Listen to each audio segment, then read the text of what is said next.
કયા દોએ કહ્યું, અરે નાથ તમે આજને જ પાછા આવી ગયા. બોલે આજ મોરસ સારું નથી, મને અપશુકન થયા.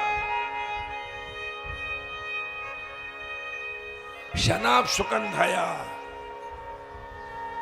હિરણ્યકશ્યપ બહુ ચાહતો હતો એની પત્નીને. દેવી એમાં એમ છે ને, હજી તો તપ કરવા બેઠો, હજી એક નામ બ્રહ્મદેવનું લીધું ન લીધું, અને એક પોપટ મારા માથા ઉપર આવી અને મારા દુશ્મનનું નામ મને સંભળાવા લાગ્યો. કયા દો એ કીધું, શું બોલ્યો પોપટ? બોલે નારાયણ નારાયણ નારાયણ આમ બોલતો હતો. અને કયા દો સમજી ગયા કંઈક સારું થવાનું છે. આ અપશુકન નહીં, આ શુકન છે. અમારા જીવનમાં કંઈક સારી ઘટના ઘટવાની છે. થોડી વાર થઈને કયા દોએ પાછું પૂછ્યું, નાથ તમે શું વાત કરતા હતા? પેલો પોપટ શું બોલતો હતો? અરે કયા દોએ મારો દુશ્મનનું નામ લે, શું લેતો હતો? બોલે નારાયણ નારાયણ નારાયણ બોલતો હતો. એકાદ કલાક ગયો, પાછો કયા દોએ પૂછ્યું, એ નાથ બોલે સવારવાળી વાત પાછી કરો તો. પોપટ અરે જવા દો ને દે. બોલે નહીં, મને સાંભળવું છે. પોપટ શું બોલતો હતો? બોલે મારા દુશ્મનનું નામ લેતો હતો. શું કહેતો? બોલે નારાયણ નારાયણ નારાયણ બોલતો હતો.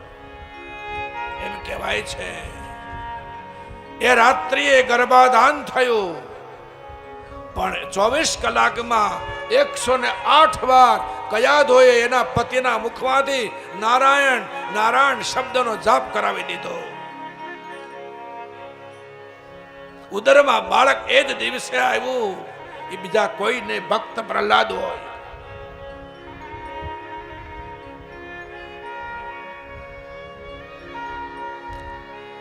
આજના સાયન્સે સ્વીકારેલી વાત છે, ગર્ભમાં રહેલા બાળકની ઉપર બાહ્ય વાતાવરણની બહુ મોટી અસર થાય છે.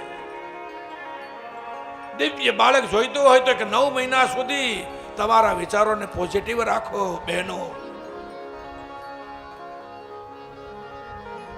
મનને પવિત્ર રાખો. વધારેમાં વધારે સુંદર વાતાવરણમાં રહો. સુંદર ચિંતન કરો, મનન કરો. એ કઈ ન થઈ શકે તો રોજ 1 કલાક ભગવાનનું ભજન કરો. દિવ્ય બાળક અવતરશે. આ પ્રયોગ અમે કર્યો છે.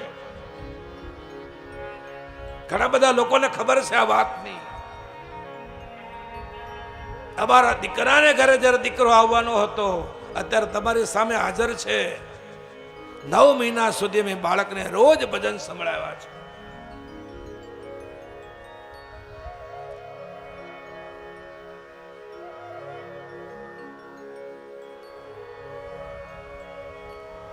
બીજા દિવસે વળી તપ કરવા ગયો.